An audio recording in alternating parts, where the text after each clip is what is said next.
Chapter 22. The Parable of the Wedding Feast. Jesus again used parables in talking to the people. The kingdom of heaven is like this. Once there was a king who prepared a wedding feast for his son. He sent his servants to tell the invited guests to come to the feast, but they did not want to come. So he sent other servants with this message for the guests. My feast is ready now. My steers and prize calves have been butchered, and everything is ready. Come to the wedding feast. But the invited guests paid no attention and went about their business. One went to his farm, another to his store, while others grabbed the servants, beat them, and killed them. The king was very angry, so he sent his soldiers who killed those murderers and burned down their city. Then he called his servants and said to them, My wedding feast is ready, but the people I invited did not deserve it. Now go to the main streets and invite to the feast as many people as you find. So the servants went out into the streets and gathered all the people they could find, good and bad alike. And the wedding hall was filled with people. The king went in to look at the guests and saw a man who was not wearing wedding clothes. Friend, how did you get in here without wedding clothes? The king asked him. But the man said nothing. Then the king told the servants, Tie him up hand and foot and throw him outside in the dark. There he will cry and gnash his teeth. And Jesus concluded, Many are invited, but few are chosen. The question about paying taxes. The Pharisees went off and made a plan to trap Jesus with questions. Then they sent to him some of their disciples and some members of Herod's party. Teacher, they said, we know that you tell the truth. You teach the truth about God's will for people without worrying about what others think because you pay no attention to anyone's status. Tell us then, what do you think? Is it against our law to pay taxes to the Roman emperor or not? Jesus, however, was aware of their evil plan, and so he said, You hypocrites! Why are you trying to trap me? Show me the coin for paying the tax. They brought him the coin, and he asked them, Whose face and name are these? The emperor's, they answered.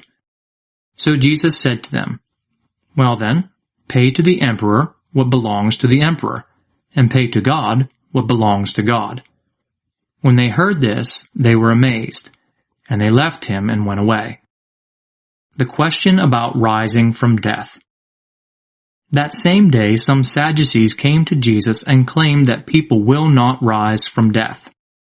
Teacher, they said, Moses said that if a man who has no children dies, his brother must marry the widow so that they can have children who will be considered the dead man's children. Now, there were 7 brothers who used to live here.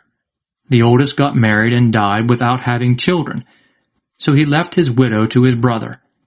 The same thing happened to the second brother, to the third, and finally to all 7. Last of all, the woman died. Now on the day when the dead rise to life, whose wife will she be? All of them had married her. Jesus answered them, How wrong you are! It is because you don't know the Scriptures or God's power. For when the dead rise to life, they will be like the angels in heaven and will not marry. Now as for the dead rising to life, haven't you ever read what God has told you? He said, I am the God of Abraham, the God of Isaac, and the God of Jacob. He is the God of the living, not of the dead.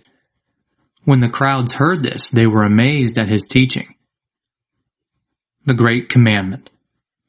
When the Pharisees heard that Jesus had silenced the Sadducees, they came together, and one of them, a teacher of the law, tried to trap him with a question.